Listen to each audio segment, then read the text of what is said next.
PM Modi ने PTI को दिए इंटरव्यू में चीन और पाकिस्तान को दिया करारा जवाब। कहा, हमारा देश है, कश्मीर से अरुणाचल तक हम कहीं भी बैठक कर सकते हैं।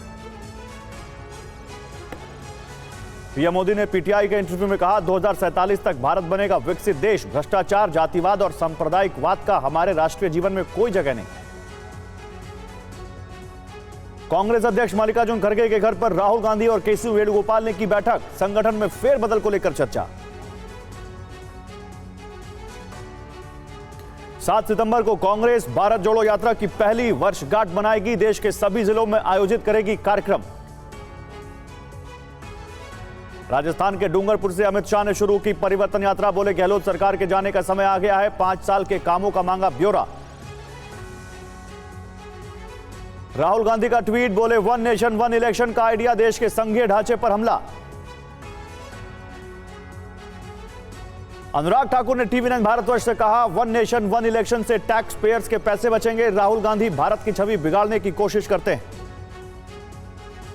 अधीर रंजन चौधरी ने एक देश एक चुनाव पर बनी कमेटी में सदस्य बनने से किया इनकार। कांग्रेस ने पूछा, खड़गे का नाम क्यों नहीं।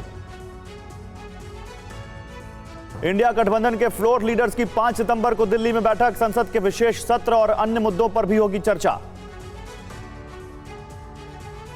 सनातन धर्म को डेंगू मलेरिया बताने वाले बयान पर फंसे उदयनिधि। दिल्ली पुलिस ने दर्ज की शिकायत। सियासी घमासान जारी। उदयनिधि के बयान पर अमित शाह का पलटवार। बोले, सत्ता के लिए सनातन धर्म पर हमला। इंडिया गठबंधन हिंदू धर्म को खत्म करना चाहता है। डीएमके ने उदयनिधि के बयान पर दी सफाई। का गलत तरह से पेश किया गया बयान। सनातन के नरसंहार की बात नहीं की। बीएसपी ने आज झारखंड में पार्टी संगठन को मजबूत करने पर बैठक की। बैठक में मायावती ने राज्य की 14 लोकसभा सीटों पर वरिष्ठ नेताओं से चर्चा की। जेपी नड्डा ने एमपी के चित्रकूट से शुरू की बीजेपी की जन आशीर्वाद यात्रा। बोले, राज्य में पीएम आवास योजना नंबर 1 पर है। कांग्रेस शासन में योजना को किया गया डीरेल। कमलनाथ बोले, बीजेपी को नहीं मिलेगा जनता का आशीर्वाद। बीजेपी सबसे ज्यादा झूठी घोषणाओं और सबसे ज्यादा वोटों से हारने का रिकॉर्ड बनाने जा रही है। बीजेपी ने यूपी से राज्यसभा उपचुनाव के लिए दिनेश शर्मा को बनाया प्रत्याशी। 15 सितंबर को डाले जाएंगे वोट। हरियाणा में आम आदमी पार्टी की चुनावी तैयारी तेज। भिवानी में केजरीवाल ने पदाधिकारियों को दिलाई शपथ। महाराष्ट्र के कई शहरों में पहुंचा जालना में मराठा आरक्षण की मांग पर लाठीचार्ज का मामला। मुंबई में एमवीए समेत कई संगठनों का प्रदर्शन। गिरिराज सिंह ने नीतीश कुमार पर साधा निशाना। कहा, बिहार में सनातन संस्कृति को खत्म करने की साजिश। गुजरात के सालंगपुर में हनुमान जी के विवादित चित्रों को लेकर बवाल बढ़ा। लोगों ने अपमानजनक चीजों को तुरंत हटाने की मांग की। राजस्थान के बीकानेर में युवक की पिटाई का वीडियो आया सामने। हाथ बांधकर की गई मारपीट। G20 समिट को लेकर दिल्ली में जबरदस्त तैयारी। आज भी हुआ फुल ड्रेस रिहर्सल। कई जगहों पर ट्रैफिक रूट डाइवर्ट किया गया। G20 को लेकर रेलवे ने 207 ट्रेनें अस्थायी रूप से रद्द की। 15 ट्रेनों के टर्मिनल में बदलाव। दिल्ली में होने वाली G20 समिट को लेकर एलजी विनय सक्सेना ने तैयारियों का जायजा लिया। एलजी के साथ पीएम के प्रमुख सचिव भी मौके पर मौजूद रहे।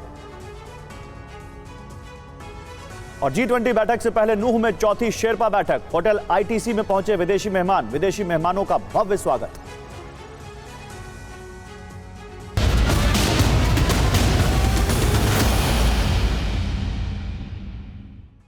तो G20 शिखर सम्मेलन में हिस्सा लेने के लिए 40 देशों के राष्ट्राध्यक्ष और अनेक वैश्विक संगठन से जुड़े डेलीगेट्स दिल्ली आएंगे। लिहाजा कूटनीति का महाकुंभ माने जाने वाले G20 समिट के लिए दिल्ली दरबार को सजाया जा रहा है।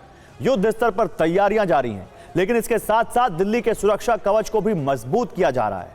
और जानते हैं कुछ ऐसे ही, ये जो मेरे आप दोनों तरफ देख रहे हैं, कमांड एंड कंट्रोल रूम में 24/7 दिल्ली के चप्पे चप्पे पर नजर रखी जाएगी। हर चौक चौराहे पर जासूसी कैमरे लगाए गए हैं जो हर मूवमेंट को कैप्चर करेंगे। और इस तरह जो आप देख रहे हैं कमांड सेंटर पर उनसे जो फीड आ रही होगी उस पर नजर रखा जाएगा। इतना ही नहीं, एयरपोर्ट से मंडपम तक दिल्ली पुलिस की ब्लू ब्रिगेड पैरामिलिट्री फोर्स के साथ तैनात रहेगी, वो भी हाईटेक हथियारों के साथ बख्तरबंद गाड़ियों में। आखिर कैसे G20 समिट से पहले दिल्ली का सुरक्षा चक्र अभेद होगा, कैसे इसमें सेंध लगाना नामुमकिन होगा, देखिए इस स्पेशल रिपोर्ट में सीधे G20 के कंट्रोल रूम से।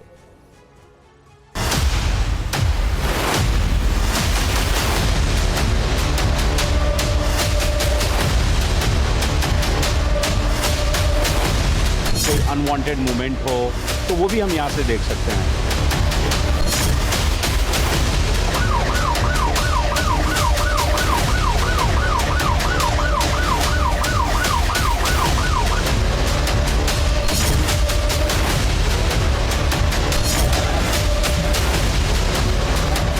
विशेष आयोजन G20 का हो रहा है तो मैं कह सकता हूं कि ये एक थर्ड आई के रूप में कार्य करेगा।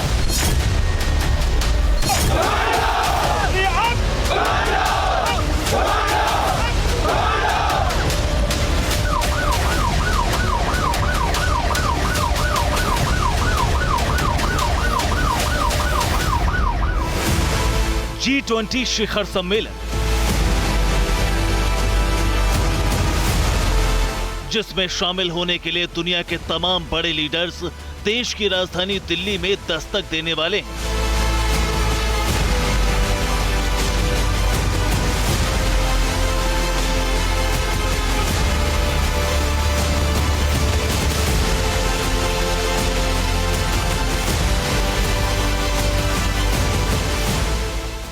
लिहाजा कूटनीति के इस महाकुंभ को सफल बनाने के लिए प्रधानमंत्री मोदी ने खुद मोर्चा संभाल लिया है।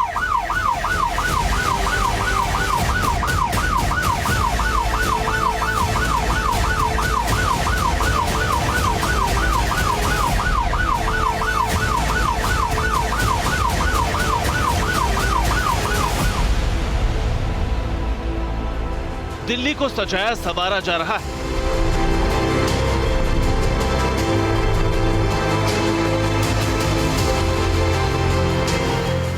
मगर इसके साथ साथ G20 शिखर सम्मेलन के लिए दिल्ली के कोने कोने को अभेद्य बनाया जा रहा है।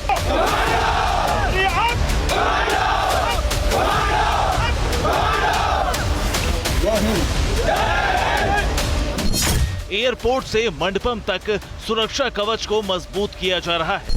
1.5 लाख से ज्यादा जवान, 1000 से ज्यादा सीसीटीवी कैमरे, सैकड़ों ड्रोन्स, 500 से ज्यादा बख्तरबंद गाड़ियां और तमाम तरह के हाईटेक सिक्योरिटी सिस्टम के साथ दिल्ली के चप्पे चप्पे पर नजर रखी जा रही है।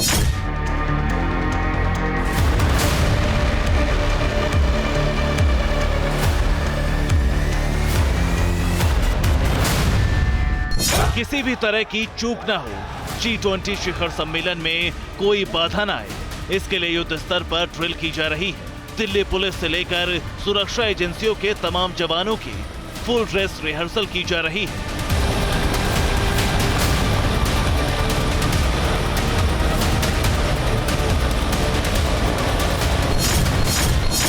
G20 समिट में 20 देशों के राष्ट्राध्यक्ष अपने डेलीगेट्स के साथ आएंगे।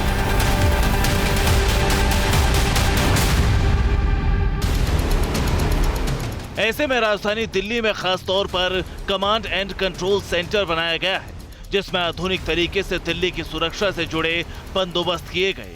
उसी कंट्रोल रूम में TV9 भारतवर्ष की टीम पहुंची। इस वक्त मैं उसी high tech command and control centre में मौजूद हूं, जहां तस्वीरें देखिए कि किस तरीके से पूरी जो लुटियंस दिल्ली है, जहां पे G20 के दौरान जो गतिविधियां होंगी उन सभी गतिविधियों पर नजर रखी जा सकेगी।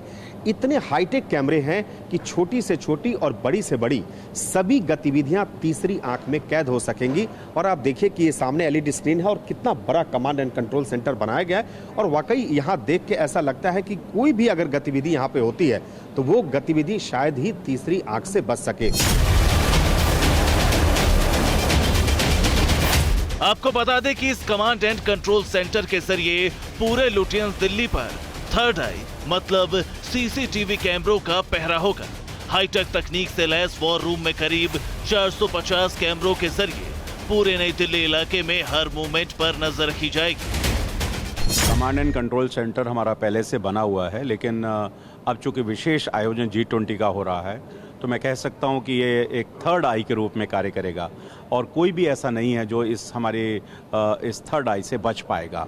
हमारे 50 एम्प्लॉयज़ 24/7 डे एंड नाइट इस कंट्रोल एंड कमांड सेंटर में कार्य कर रहे हैं और लगभग 4500 कैमरे वो भी 180 डिग्री पर इसमें लगे हुए हैं। और इस कंट्रोल एंड कमांड सेंटर के माध्यम से हम बहुत सारी गतिविधियों को यहीं से बैठ करके मॉनिटर कर सकते हैं। ये कैमरे इतने हाईटेक हैं कि 1.5 किलोमीटर से लेकर 2 किलोमीटर तक की रेंज में छोटी से छोटी मूवमेंट को कैप्चर कर सकते हैं। इन कैमरों के जरिए ट्रैफिक के साथ साथ संदिग्ध गतिविधियों पर भी कड़ी निगरानी रखी जाएगी। आप ट्रैफिक आप देख रहे हैं, ये ट्रैफिक हम यहीं से बैठ करके मॉनिटर कर सकते हैं।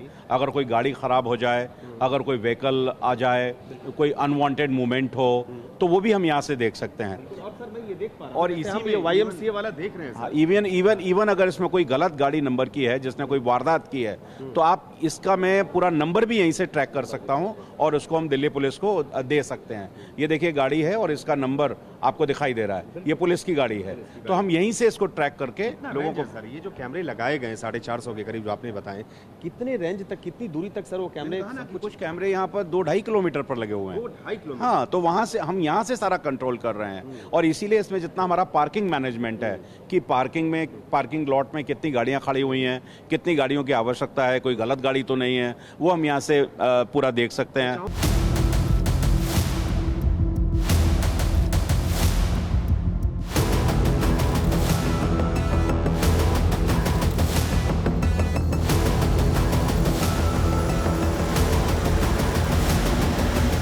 यानी एक तरफ कंट्रोल एंड कमांड सेंटर से दिल्ली की सुरक्षा व्यवस्था को पुख्ता किया जाएगा, वहीं G20 की सिक्योरिटी में तैनात दिल्ली पुलिस के जवान और पैरा मिलिट्री फोर्स को भी माइक्रो फंक्शन लेवल की ट्रेनिंग दी गई है। कई तरह की ब्रीफिंग के साथ साथ लगातार रिहर्सल की जा रही है। आप देखिए कि इस तरीके से ये जो मेहमान है उनका काफिला होटल से निकल के भारत मंडपम की तरफ जाएगा और ये जो गाड़ियां आप देख रही हैं, इन्हीं गाड़ियों में राष्ट्राध्यक्ष बैठे होंगे। आज ये full dress rehearsal Delhi police paramilitary forces के साथ मिलकर करिए। आप देख सकते हैं ये जो गाड़ियां, ये जो पूरा फ्लीट है वो एक राष्ट्राध्यक्ष के अंदर होंगी। ये पूरी जो गाड़ियां आज फुल ड्रेस रिहर्सल हो रहा है, जो गाड़ियां होंगी, और इन्हीं गाड़ियों के अंदर जो विदेशी मेहमान हैं वो बैठे होंगे। बीच में पैरामिलिट्री फोर्सेस की गाड़ियां चल रही होंगी। एक लंबा काफिला आप देख रहे हैं जिनको पैरामिलिट्री फोर्सेस के जवान इस वक्त चला रहे हैं और इन्हीं गाड़ियों के अंदर बाकायदा राष्ट्राध्यक्ष होंगे। पूरी तरह सुरक्षित होंगी दोनों तरफ इन गाड़ियों के जो पैरामिलिट्री फोर्सेस के जवान तैनात होंगे। और ये देखिए ये जो रास्ता है वो इंडिया गेट से होकर जाता है। इसके साथ ही इस फ्लीट में एक एम्बुलेंस भी तैनात होगी।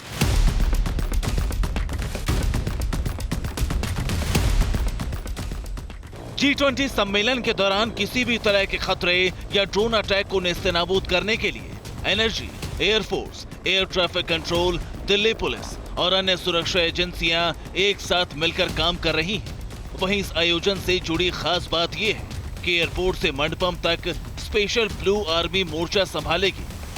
तैनाती की जाएगी।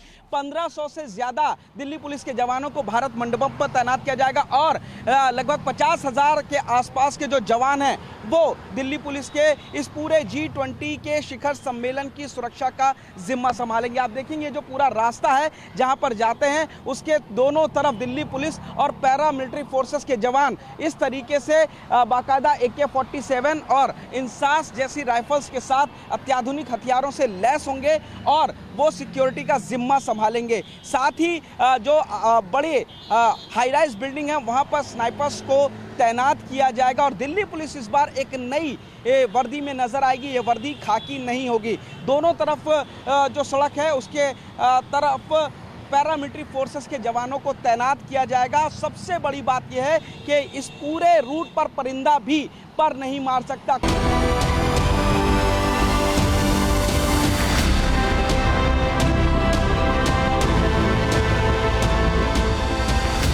दरअसल G20 सम्मेलन 9 और 10 सितंबर को प्रगति मैदान के भारत मंडपम में होना है। लिहाजा प्रगति मैदान के बाहर दिल्ली पुलिस के 1500 जवान तैनात होंगे। वहीं पूरे इवेंट में दिल्ली पुलिस के 50,000 जवान हिस्सा लेंगे। G20 सम्मेलन के लिए पुलिस के जवान खास वर्दी में नजर आएंगे। दिल्ली पुलिस के जवान नीले सफारी सूट में सुरक्षा का जिम्मा संभालेंगे। भारत मंडपम में QRT की 110 वैन को भी तैनात किया जाएगा। इसके अलावा सभी जवानों को आधुनिक हथियारों से लैस किया जाएगा, जिसमें AK-47, MP5 गन और ब्लॉक पिस्टल शामिल होंगी। चाहे वो कारकेड रिहर्सल्स हों, चाहे वो हमारे डिप्लॉयमेंट का रिहर्सल हो, पॉइंट वाइज ब्रीफिंग, डीब्रीफिंग, इन सब से हमने अपने अरेंजमेंट को लगभग पुख्ता कर लिया है। दिल्ली के करीब 16 होटलों में विदेशी मेहमान और डेलीगेशन से जुड़े वीवीआईपी लोगों के ठहरने का इंतजाम है। ऐसे में सुरक्षा एजेंसियों ने विदेशी जांच और सुरक्षा एजेंसियों के साथ मीटिंग की और एंटी टेरर मेजर्स के साथ सभी वेन्यू तैनाती के लिए खास टीम तैयार की है। होटल्स जहाँ पर कि राष्ट्राध्यक्ष वगैरह स्टे करेंगे, वहाँ पे एक डीसीपी लेवल का ऑफिसर कैंप कमांडर के रूप में रहेगा और कुछ होटल्स के ग्रुप को एक स्पेशल सीपी लेवल के ऑफिसर के अंडर में रखा गया है सुपरविजन के लिए। दुनिया के सबसे ताकतवर आर्थिक समूह G20 के सालाना शिखर सम्मेलन के लिए राजधानी तैयार है। शिखर सम्मेलन में शामिल होने वाले मेहमान कहां ठहरेंगे, किन रास्तों से गुजरेंगे, काफिले में कौन कौन शामिल होगा, विदेशी मेहमानों की सुरक्षा का जिम्मा किसके पास होगा, दिल्ली के कौन से इलाके हाई सेंसिटिव जोन होंगे, ये सारा खाका तैयार हो चुका है। इंतजार है तो बस विदेशी मेहमानों के आने का। दिल्ली पुलिस ने व्यापक सिक्योरिटी अरेंजमेंट्स का प्लान किया है। इतना ही नहीं, G20 जैसे महाआयोजन की सुरक्षा को देखते हुए दिल्ली पुलिस की स्पेशल कमांडो ब्रिगेड भी जल्द ही मोर्चा संभालने वाली है, जिसमें कई लेडी कमांडो भी शामिल हैं। मौजूदा वक्त में दिल्ली पुलिस के स्पेशल कमांडो की एक टीम दिल्ली पुलिस एकेडमी में कड़ी ट्रेनिंग से गुजर रही है। अपने अदम्य साहस और शौर्य का परिचय देते हुए दिल्ली पुलिस के जवान इस वक्त साफ तौर पर देखे जा सकते हैं। देखिए किस तरीके से G20 के लिए विशेष तौर पर दिल्ली पुलिस ने अपने कमांडोज का एक दस्ता तैयार किया है, जिसमें तकरीबन 1000 कमांडो हैं और ये दूसरा दस्ता है 181 कमांडोज का।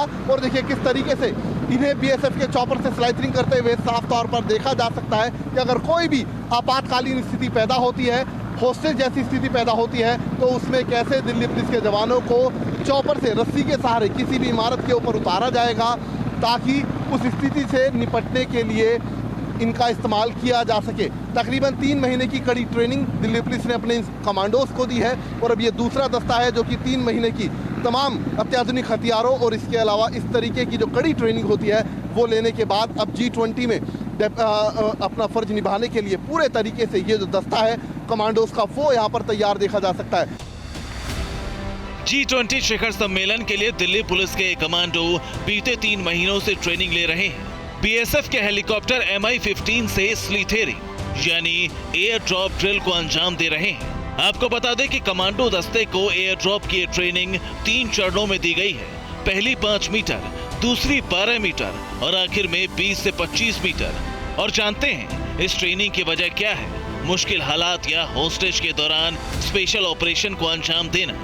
इस वक्त हम बीएसएफ के MI-17 चॉपर के अंदर मौजूद है और ये देखिए ये वो चॉपर है जिससे दिल्ली पुलिस के कमांडो ने अब से कुछ देर पहले ट्रेनिंग ली है। और ये देखिए किस तरीके से यहाँ पर 2 ग्रुप्स में दिल्ली पुलिस के जो कमांडोज हैं उनको इस चॉपर के अंदर बैठाया गया। उसके बाद उन्हें कैसे एयर ड्रॉप होना है यानी कि कैसे स्लाइडिंग करनी है वो उनको यहाँ पर सिखाई गई। ये देखिए ये सीट्स हैं और इन सीट पर इन बेल्ट के जरिए यहाँ पर सीट बेल्ट यहाँ पर आप देख सकते हैं, यहाँ पर उनको बिठाया गया और उसके बाद फॉर्मेशन में उनको खड़ा किया गया और ठीक यहाँ पर रस्सी के सहारे उनको कैसे एयर ड्रॉप होना है वो उनको यहाँ पर ट्रेनिंग दी गई। और ये देखिए अक्सर इस तरीके का जो एयर ड्रॉप होता है या फिर कहें स्लाइडिंग होती है, इसी चॉपर MI-17 का इस्तेमाल किया जाता है, जिसकी ट्रेनिंग आज दिल्ली पुलिस ने अपने कमांडोज को दी है। और तकरीबन 181 कमांडोज थे, दूसरा दस्ता था कमांडोज का ये, और इससे पहले तकरीबन 640 कमांडोज को इस तरीके की ट्रेनिंग दी गई। और खास बात यह है कि इन 800 कमांडोज में तकरीबन 160 महिला कमांडो हैं, यानी कि जो रेशियो है महिलाओं का इस दस्ते के अंदर वो भी बेहद ज्यादा है। तो कहा जा सकता है कि दिल्ली पुलिस का अब ये जो कमांडो दस्ता है G20 में अपनी भूमिका अदा करने के लिए पूरे तरीके से तैयार है। दिल्ली पुलिस के कमांडो दस्ते में महिलाएं भी शामिल हैं, जो एयर ड्रॉप 1 ड्रिल के साथ साथ हाईटेक हथियार चलाने में भी माहिर हैं। दिल्ली पुलिस की इन स्पेशल कमांडो को वीवीआईपी मेहमानों की सिक्योरिटी में तैनात किया जाएगा। G20 शिखर सम्मेलन के दौरान कोई अप्रिय घटना ना हो, इसके लिए फायर डिपार्टमेंट भी पूरे एक्शन में है। फायर विभाग ने अपने सभी कर्मचारियों की छुट्टी रद्द कर दी है।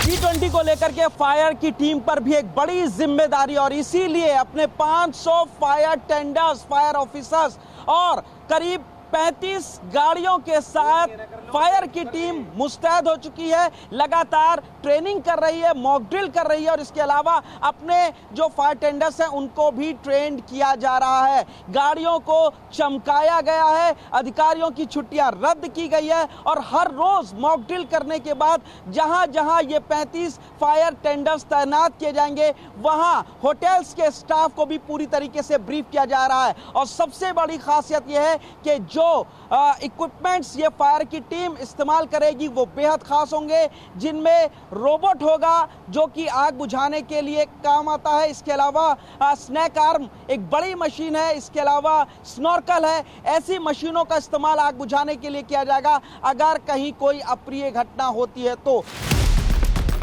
सिर्फ लुटियंस दिल्ली में ही 500 से ज्यादा फायर ब्रिगेड के जवानों की तैनाती की जाएगी ताकि अगर कोई घटना होती भी है तो जीरो रिस्पांस टीम के साथ फायर यूनिट काम करेगी, यानी फौरन आग पर काबू पाया जाएगा। जहाँ पे विदेशी मेहमान ठहरेंगे जाएंगे और जहाँ पे ये प्रोग्राम होगा वहाँ पे सभी जगह जो है हमारी गाड़ियाँ रहेंगी, हमारा फायर का कवर रहेगा। कोई अगर ऐसी बात हो जाए, कोई घटना हो जाए तो हम उसको इमीडिएट काबू पाया जा सके। इसमें जैसे कि जो होटल्स हैं, जितने भी होटल्स में जो हमारे बाहर के डेलीगेट्स ठहरेंगे वहाँ पे हमारी गाड़ी हमेशा 24 घंटे रहेगी, हमारे आदमी तैयार रहेंगे। उन होटलों में व्यापक डील कई बार डील करी जा चुकी है जिससे कोई इक्विपमेंट फेल ना हो सके। इसके अलावा फायर डिपार्टमेंट ने रोबो तकनीक के जरिए भी आग पर काबू पाने की तैयारी कर रखी है, यानी जहां इंसान नहीं पहुंच सकता वहां मिनी रोबोट दाखिल होगा और आग को बुझाएगा। मिनी रोबोट का काम क्या होता है सर? देखिए, मिनी रोबोट का काम ये होता है कि अगर कोई ऐसी घटना हो जाए जहाँ पे आदमी ना जा पाए या कोई पॉइजनस गैस लीक हो गई जहाँ पे आदमी ना जा पाए तो वो क्योंकि रिमोट से चलता वो जाएगा, उस एरिया को कूल करेगा, ठंडा करेगा और उसके बाद हमारे आदमी जा सकते। बेसिकली ये आप कह सकते हैं फायरमैन से जाने, जहाँ फायरमैन को जाने में दिक्कत है वहाँ पे रोबोट जा सकता है और वो उस चीज़ को कंट्रोल कर सकता है। G20 सम्मेलन में दिल्ली का सुरक्षा चक्र अभेद हो जाएगा, जिसे परिंदा भी पार नहीं कर पाएगा। एयरपोर्ट से लेकर होटल तक जहां से भी विदेशी मेहमान गुजरेंगे वहां किसी आम नागरिक का आना जाना पूरी तरह से निषेध होगा। यानी G20 समिट के दौरान नई दिल्ली के कुछ इलाकों में टोटल लॉकडाउन जैसे हालात होंगे। Bureau report, TVN Bharatvarsh.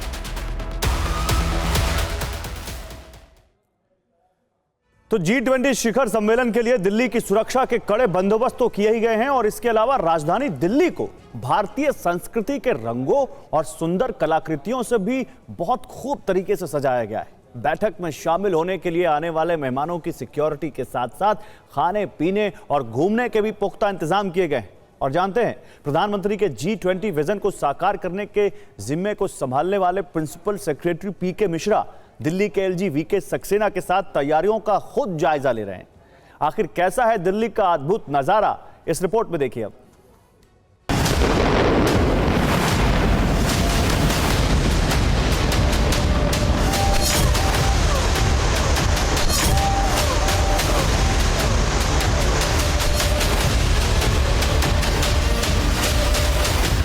जिस जगह G20 शिखर सम्मेलन होना है, जहां G20 समिट की मीटिंग होनी है, उस जगह को एक महीने पहले ही तैयार कर लिया गया था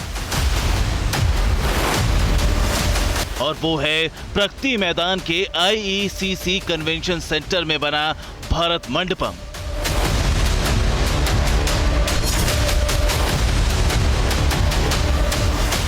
भारत मंडपम को बनाने में करीब 2700 करोड़ रुपए का खर्च आया है। इस परिसर की भव्यता ऐसी है कि जब यहाँ G20 की बैठक होगी तब पूरी दुनिया भारत के बढ़ते कद से परिचित होगी। आपको बता दें कि भारत मंडपम को मेक इन इंडिया कॉन्सेप्ट पर तैयार किया गया है।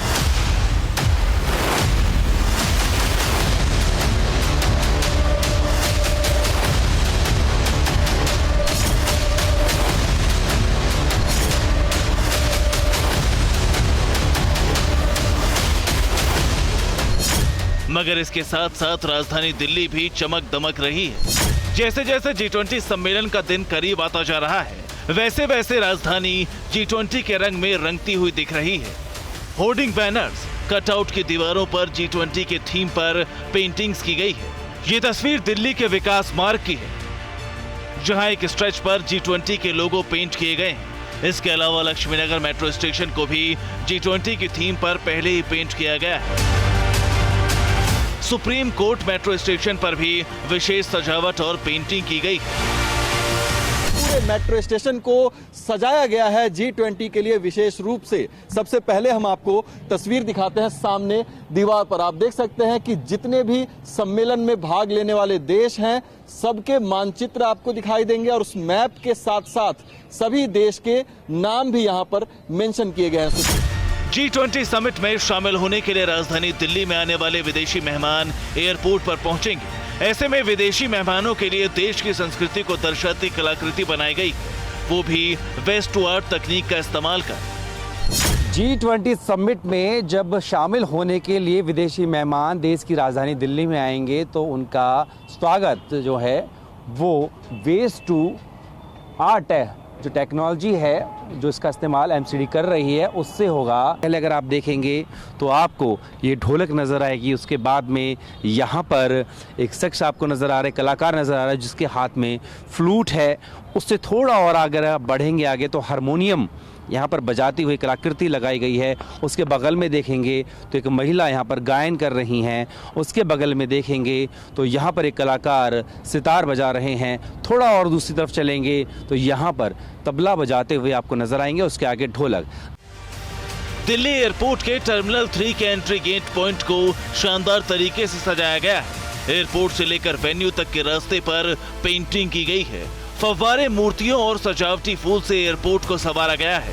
दिल्ली एयरपोर्ट पे इस तरह की कुछ तस्वीर उनको देखने को मिलेगी।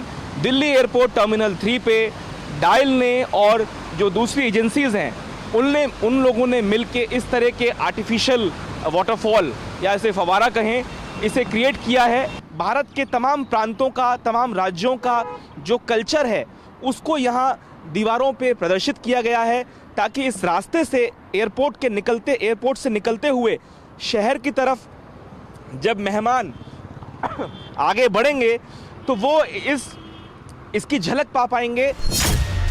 G20 सम्मेलन के जरिए भारत की विविधता को दुनिया के सामने दिखाने का भी मौका है। ऐसे में राजधानी दिल्ली के कई फ्लाईओवर की दीवारों, अंडरपास और सड़कों के किनारे हरियाली के साथ सुंदर कलाकृतियों को उकेरा गया है ताकि दिल्ली की सुंदरता में चार चांद लगाया जा सके। दिल्ली के LG अलग अलग इलाकों में जाकर तैयारियों का जायजा ले रहे थे।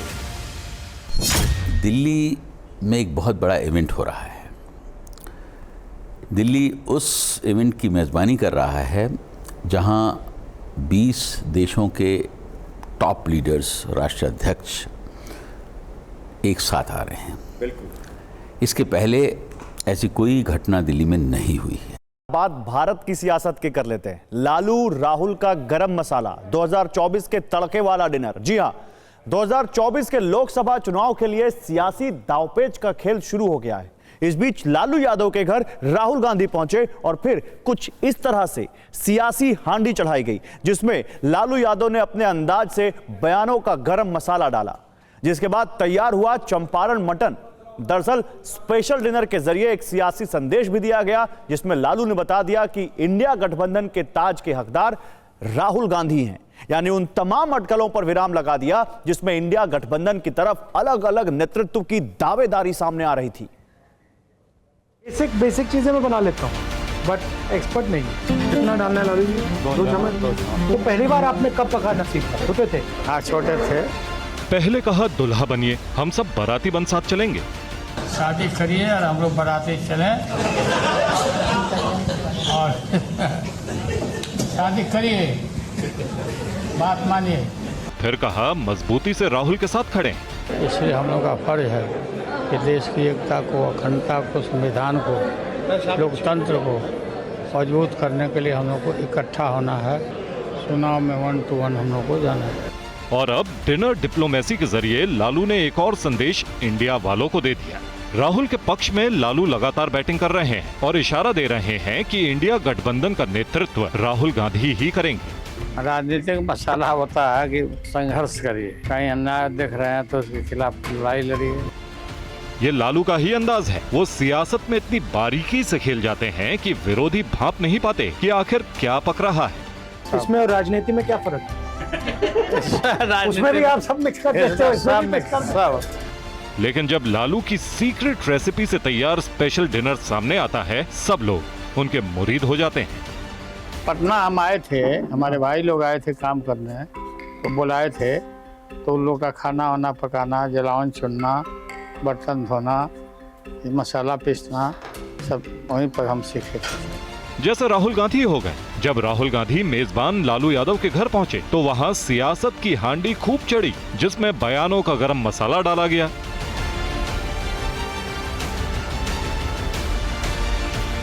इस बार राहुल गांधी खानसामा बने थे और लालू यादव उन्हें निर्देश दे रहे थे। साथ में लालू की बेटी मीसा मटन बनाने में मदद कर रही थी। पानी वानी कुछ नहीं ऐड किया, घी डाली, चलो अब ले।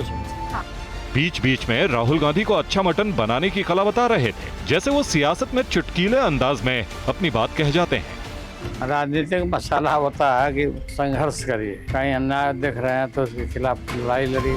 बीच बीच में कुछ मसाले भी मटन में डाले, यानी कहीं कोई कमी ना रह जाए। ठीक वैसे ही जैसे मंच पर राहुल की तारीफ करने में लालू यादव आजकल खूब मुखर है कि कहीं राहुल को इंडिया गठबंधन का मुखिया बनाने में कोई कमी न रह जाए।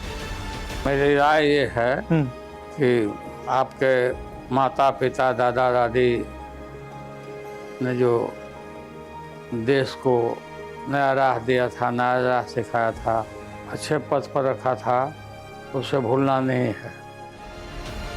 जब तक मटन पक रहा था तब तक राहुल गांधी लालू की जिंदगी से जुड़े किस्से सुन रहे थे। तो पहली बार आपने कब पकाना सीखा? छोटे थे? हाँ छोटे थे, 6-7 क्लास में।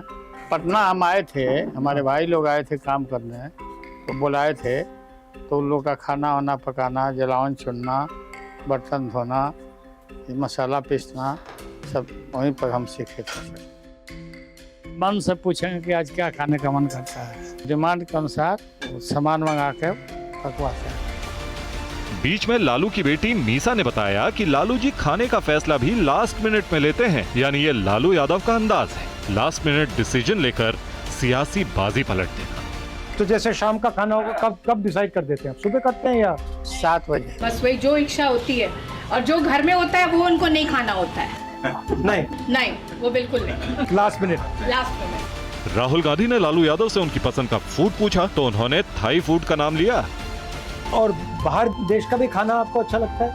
आप थाई फूड खाया होता है ना? हाँ, उसका सैलेड होता है, वो सैलेड जो वो बहुत अच्छा होता है। वो बहुत अच्छा, वो मेरी बहन बनाती है। ओह अच्छा, मैं भिजवाऊंगा आपको। सोम थम। यानी भाई के साथ बहन की बात जरूर होगी, फिर वो चाहे सियासत हो या फिर किसी स्पेशल डिश की। दरअसल इस तरह से ये जवाब देने की कोशिश की गई कि राहुल गांधी और प्रियंका के बीच सियासत को लेकर कोई मतभेद नहीं है। जो मटन राहुल ने खाया वही वो प्रियंका के लिए भी ले गए। बहन ने कहा है कि ये थोड़ा सा उसके लिए ले जाओ। उसने कहा है कि बड़ी प्रॉब्लम हो जाएगी मेरे लिए अगर मैंने नहीं किया। ना सच बताओ, किसने बनाया? मैंने बनाया, लालू जी ने बनाया और मीसा ने बनाया, सब तीनों ने ग्रुप कुकिंग की।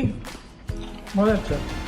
जिस वक्त मटन पक रहा था तब राहुल ने लालू यादव से पूछ लिया, जैसे मटन में सब मिक्स करके डाला तो उसमें और सियासत में क्या फर्क है? तो सुनिए लालू का जवाब क्या था। तो इसमें आप सब चीज मिक्स करके डालते हो? हाँ। इसमें और राजनीति में क्या फर्क है? उसमें भी आप सब मिक्स कर देते हो? सब मिक्स है, विदाउट मिक्सिंग राजनीति हो ही नहीं सकता।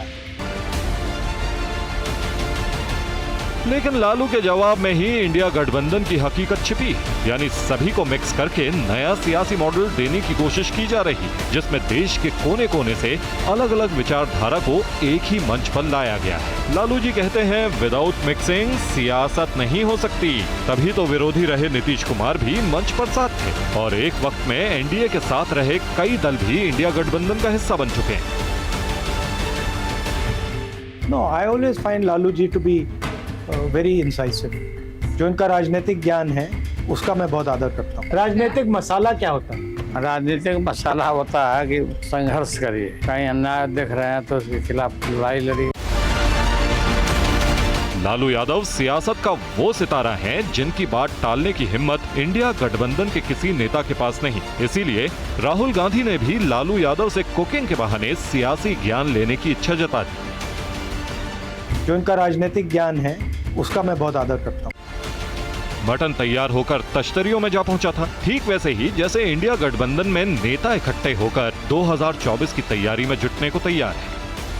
जब मटन बन रहा था तब राहुल गांधी ने बताया था कि वो बेसिक चीजें बना लेते हैं लेकिन एक्सपर्ट नहीं। लालू जी मटन बनाने में एक्सपर्ट हैं और सियासत के भी एक्सपर्ट हैं। मटन के बहाने राहुल गांधी ने जता दिया कि वो लालू यादव से एक्सपर्ट बनने के गुर सीखने आए हैं। लालू जी हर 15 साल 20 साल ये जो बीजेपी वाले ऐसे नफरत फैला देते हैं, इसका कारण क्या है? ये पॉलिटिकल भूख जो होती है ना, वो मिटता नहीं है। मगर जब आर्थिक व्यवस्था बेहतर होती है तो ये कम होता है। हाँ। और जब आर्थिक व्यवस्था खराब होती है तो ये बढ़ता है। जी जी। जैसे अभी आर्थिक व्यवस्था खराब है तो ये बढ़ता जा रहा है। बढ़ रहा है। डिनर के बहाने ये भी इशारा दे दिया कि इंडिया गठबंधन का एजेंडा सिर्फ और सिर्फ बीजेपी का विरोध ही रहेगा। इसी बुनियाद पर जनता के बीच जाएंगे।